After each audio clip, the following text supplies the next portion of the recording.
So, panoorin natin itong interview nitong si Ana Malindugoy na isang suspected Chinese asset or spy in the Philippines, di ba? Tingnan mo may tsura niya, mukha siyang pinabili ng suka. Tapos, professor daw siya. Ginawa siyang professor ng China, of course. Kasi pag spy ka or asset ka, you need to have a credible cover, yung identity. Diba? Kagaya ng mga spies sa ibang bansa, diba? Binibigyan sila ng mga position, nagiging chairman ng isang company or member of board ng isang Chinese-owned company or pag-aari ng isang crony, diba? So, ito naman si Ana Malindugoy, professor daw. Ang tanong, wala pang nakakaalam. Actually, pinagdidiscussan ito, pinag-uusapan ito sa Reddit kung may naging estudyante ba talaga itong si Ana Malindugoy. Diba? Di ba kayo nagtataka? So anyway, panoorin natin ang kanyang kabobohan. Simplahan lang natin ang pagpapaliwanag dito kasi nga bobo naman talaga itong matandang to eh. So ito na nga siya. Ang Kalayaan Group of Islands, do we own it? Is it our territory but we don't have the sovereign rights over it? Based on your, if we are to define, based on your on your studies, no, on your belief, what is the status of the Kalayaan Group of Islands? Do we own it? Is it our territory but we don't have sovereign rights over it? Is that what it is? Okay, magandang tanong yan. There are, kasi KIG yan eh, different islands. Oo. If you put it as a group, you don't, that is disputed, really. What do you mean if you put it as a group and then it's disputed? What the heck are you talking about? At saka yung, disputed yan. And even if you put it in the very technical term, like for example, EEZ, some parts of it are, some part of it. Why the categorization? I don't understand Ana Malindugoy. Okay, yes, some parts of it, many parts of it are within our EEZ. Meron yung iba na hindi.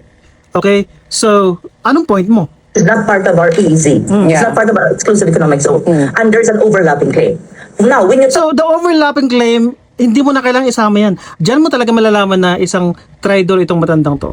Kasi isipin mo na lang, isa kang Pilipino, okay? Why think of other, countries' claim when we already occupied Pag-asa, for example, Pag-asa Island, for many decades since 1970s? Bakit mo isipin yung claim ng iba? Bakit mo pagbibigyan sila ng ammunition against you? Kaya nga sinasabi natin na traidor, hindi lang traidor eh, bobo. Hindi natin kung anong nauna. Bobo dahil traidor dahil bobo o bobo dahil traidor? O siguro both. talk about sovereignty, it's disputed with China and Vietnam. So, Sinong nagdi-dispute? Sa utak mo lang yun. It's already occupied. It's our own. Did they lodge any dispute with an international court or body na pwedeng mag-decide dyan? Hindi naman, di ba? It's been continuously our own territory. Yung land features niya, especially yung Pag-asa, na-occupied natin for how many years? Since 1970s, okay? My administration, my government, effective occupation at continuous occupation. May airstrip tayo doon, may mga sundalo. So, anong point nitong matandang to? ang tanong, do we own it? No, ang tanong, bobo ka ba? Do we own it? Yes, we do. Yes, we do. How are you gonna prove that you own it? So how you gonna prove daw? Okay, meron naman siyang sagot dito. Pero tingnan natin kung gaano ka-traidor ang kanyang sagot. Yung sagot niya is put in a way na disadvantage pa rin tayo. Tayo pa rin ang talo. At may isang panalo. At yun yung China para sa kanyang kukunting utak. Ano may prove na pag-aari mo yan? Sa international law, there is a way to claim, like for example, an island. Okay. One way of that is effective occupation. Yes. Effective occupation, meaning matagal mo na siyang nandyan ka na matagal na. Hindi lang one way. That's the main way. That's the main way, highway. Stupid. Okay? To govern it, you use it, and nandyan ka for the longest time. That's one. Kasi ang yung way ng China is that by historic claim, 9-dash line. Okay? Then hindi nila na-occupy, they neither occupied that territory, yung Pag-asa for example, nor have any real claim over it. Wala. Recognized way of claiming. Yes. Ano yung recognized way of claiming? Puta, ano pinagsasabi ng matandang to? Professor ka ba? And pagdating sa Pag-asa, sa Pag-asa, Sa municipality, Kalayaan, 1970s pa ata, at naging munisipyo na. So, ibig sabihin, we're trying to assert na Marcos atin Senior. yan. Yes. We're trying to assert, we've already asserted since 1970s through effective occupation at walang nagawa ang Taiwan na nauna doon nag-occupy dyan. But ever since, dahil na-condone na, walang action ng Taiwan and we've been continuously occupying Pag-asa, then sa atin na yun. Yun lang yun. So, through Hindi mo na kailangang isipin yung feelings ng China. Kasi nga, pro-China asset to eh. Tumatantang to. Effective occupation for the longest Oh, time. correct. In that sense, you can say, amin yan, as far as we're concerned. However, you cannot, how do you do that, prevent other countries for saying, No, we can prevent. We can prevent. So, dahil ba sa tingin mo mas malakas ang China, yun na yung utak mo? We cannot prevent China from dislodging our claim kasi nga malakas sila. Kung hindi, gigirahin nila tayo.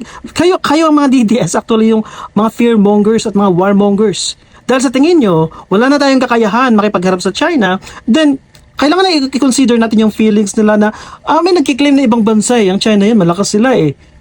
Ang claim mo dapat, you're gonna stick kung ano yung position natin sa bansa natin, that's ours.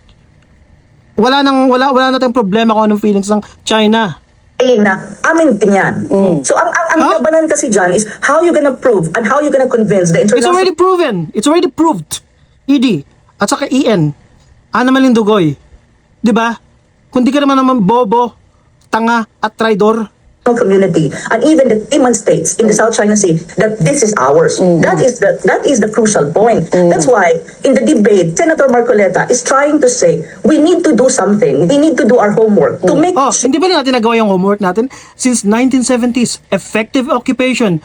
Yung kasi ito mga sinasabi nila na we need to do something, kailangan ng coordinates. These are just alibi para bigyan ng chance ang China ng opportunity na makapag-claim sa ating territory, because that's a territory, that's a land territory, including our EEZ, yung sovereign rights natin over the exclusive economic zone.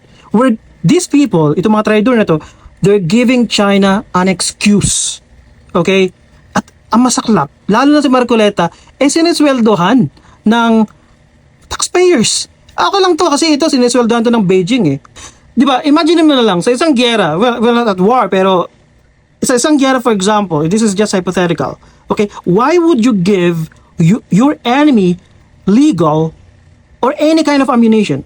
Okay, philosophical, legal, geographical ammunition against you. Yung ginagawa ni Marcoleta, yung mga coordinates na yan, wala yan. Bunga ng kabubuhan. Why do you need coordinates sa EEZ?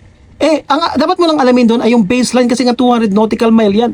'Di ba? At yung sinasabi niya, yung reklamo niya kay Carpio, 'di ba? Na idedemanda niya ang treason, etc., etc. Bunga lang 'yun ng kanyang kabubuan, hindi niya naiintindihan because we need to stick sa on clause. Kasi sabihin mo nga naman na ang claim niya kasi is mas malaki, give up daw yung 240 plus or I don't know kung ano man 'yun na nautical miles. If that's against on clause, wala rin. And exercise in futility siya. Ganon siya kabobo. So tuloy natin. Na kung ano yung claim mo, makiklaim mo yan, not just because of speaking, but you have really documentation. Accompanying documentation. Anong sinasabi na pwede mo? mong Documentation daw. Mayroon bang documentation ng China, yung 9-dash line? 'Di ba? Unang-una, kailangan mong i-debunk o i-attack yung claim ng ibang bansa, hindi yung claim natin. Our best claim is we've already occupied Pag-asa Island since 1970s. May administration dyan. Na-annex na yan sa Palawan. 'Di ba? Yun yung best claim natin. Kung ano-ano pang iniisip niya para lang bigyan ang China ng chance para i-question ang ating pag-aari. Atin yan. Territory yan. That's a land feature. 'Di ba? nakita na, nakita nyo, nasa mapa namin yan. Ano yan? Yung ganon. Yun yung pinupunto ni Senator Marcoleta. Hindi ba nasa mapa natin yan? That we occupied it. It's not enough. Tama naman yung one thing daw. It's one basis of saying dito mo na malalaman kung gaano siya kabobo. Tumatandang to. Yeah. However, it has to be recognized by countries. Ha? Recognize? Hindi mo na kailangan ng permission slip. Okay? Na recognition ng ibang bansa. It's not a requisite. It's not even necessary. All you need to have is occupation, effective occupation. Yun na yun. Siyempre, dahil may mga nagdi-dispute, for example, Vietnam, China, lahat naman yan, kikwestiyonin yan eh. Ang pinaka-importante, we already have occupied that island for several years. And ito pa, hindi niya nasasabi kasi nga bobo siya, di ba? Yung on-clause decision, yung arbitral tribunal, it was publicly endorsed by 27 countries including EU, Japan, Australia, United States. Di ba? That's already an indirect way of endorsing na atin yung pag-asa even though hindi yun kasama sa decision ng arbitral tribunal. Di ba? And di lang yan, 17 countries din, they issued support, okay, sa decision na yan. So, tayo ang may biggest claim, the best claim, kasi nga, we've been there for how many years?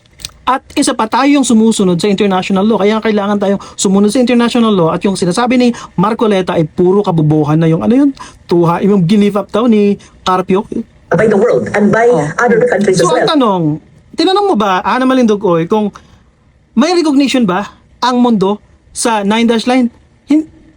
Pati mismo ang kanilang kiniklaim na territory na Taiwan ay hindi kinikilala. 'Di ba? Yun yung una mong tanungin. Okay? Kasi nga, pro-China ka, bobo ka na, pro-China ka pa, and then you're giving China the ammunition and excuses para i-claim yung atin for a long time. You've never questioned China's 9-dash line. Yung historic claim nila na wala rin sa papel, walang recognition ng buong mundo, wala ring occupation. So all you have is kabobohan. Yun lang yun. Ganyan kabobo itong matandang to na pro-China, na binabayaran ng China at nakakalungkot na maraming mga DDS ang naniniwala ka sa niya. Mas bobo talaga mga DDS na yun.